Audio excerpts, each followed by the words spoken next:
স্বরূপকাঠিতে সোনালী সঞ্চয় ঋণদান সমবায় সমিতির মালিকের ঝুলন্ত লাশ উদ্ধার। এসটিভির তথ্য ও ভিডিও চিত্রে দেখুন বিস্তারিত। সাথে আছি আমি কাউসার মাহমুদ।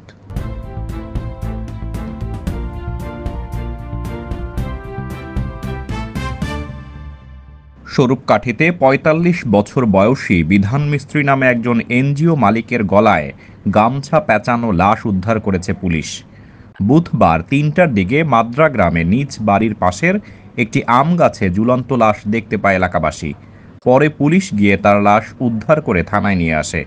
বৃহস্পতিবার সকালে তার লাশ পিরোজপুরের মর্গে পাঠানো হয়েছে। বিধান মিস্ত্রি ওই গ্রামের সতীন্দ্রনাথ মিস্ত্রির ছেলে। স্থানীয় সূত্রে জানা গেছে, তিনি এনজিও ও ৪০ লক্ষাধিক টাকার দেনা পাওনাদারের অশালীন কথাবার্তায় মানসিক টেনশনে আত্মহত্যা করেছেন।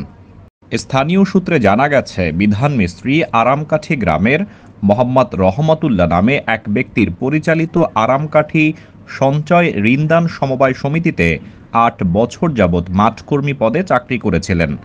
পাশাপাশি তিনি সম্প্রতি নিজ নামে সোনালী সঞ্চয় ঋণদান সমিতি নামে একটি সমবায় সমিতির লাইসেন্স করে পরিচালনা করে আসছিল।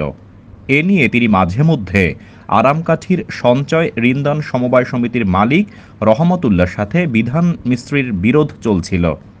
এমনকি বিধান মিস্ত্রি নিজ নামে ওই সমবায় সমিতি পরিচালনা করতে গিয়ে অনেকটা দেনার জালে আটকে যান। এ কারণে তিনি আত্মহত্যা করতে পারেন। স্থানীয় ইউপি সদস্য সদানন্দ মণ্ডল জানান, বিধান মিস্ত্রি আরামকাঠি গ্রামের রহমতুল্লাহর একটি সমবায় সমিতিতে চাকরি করতেন। পাশাপাশি তিনি সম্প্রতি নিজ নামে একটি সমবায় সমিতি খুলে সমিতি পরিচালিত করছিলেন। এ নিয়ে রহমত মিয়ার সাথে বিধানের বিরোধ চলছিল। ৩ মাস পূর্বে রহমত মিয়া বিধান মিস্ত্রিকে নিজ অফিসে আটকে রেখেছিলেন। পরে বিধানের পরিবার খবর পেয়ে বিধানকে ছাড়িয়ে নিয়ে আসেন। সব মিলিয়ে বিধান মিস্ত্রি ৪০ লক্ষাধিক টাকার দেনায় জড়িয়ে পড়েন। তিনি ধারণা করে বলেন, হয়তো দেনার দায়ে সে আত্মহত্যা করেছে। তবে আরামকাঠি সঞ্চয় ঋণদান সমবায় সমিতির মালিক মোহাম্মদ রহমতুল্লাহ বলেন, বিধান মিস্ত্রি আমার এনজিওতে ৭-৮ বছর যাবৎ চাকরি করেন। পাশাপাশি নিজেও একটি সমবায় সমিতি চালাতেন। তার সাথে আমার ১২ থেকে ১৫ হাজার টাকার একটি লেনদেন রয়েছে। এছাড়া কোনো ঝামেলা নেই। এ বিষয়ে নেসারাবাদ থানার ওসি তদন্ত এইচ.এম. শাহিন জানান, লাশ উদ্ধার করে ময়না তদন্তের জন্য পিরোজপুরের মর্গে পাঠানো হয়েছে। এ ব্যাপারে থানায় একটি অপমৃত্যুর মামলা দায়ের হয়েছে।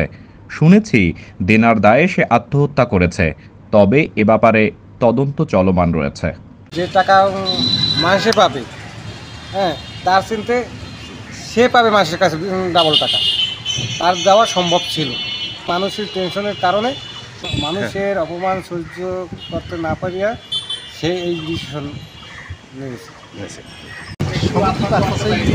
যে লোকজন টাকা দিচ্ছে তারা ঠিকমতো সমিতিতে জমা দিচ্ছে না।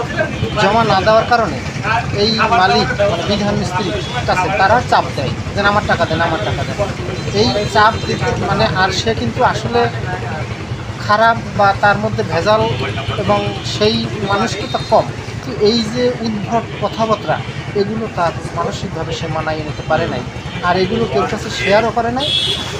তার জন্যই এইরকমের একটা ডিসিশন সে নিয়ে বসে, এবং যেভাবে সে নিছে এটা কাউরে বুঝতে দেয় নাই। এমনকি ঘরে আমার কাকি আছে, আমার ঘরের পিসি আছে, যারা কাকি যারা আছে, আমার ভাই আছে, এদের সাথেও শেয়ার করে।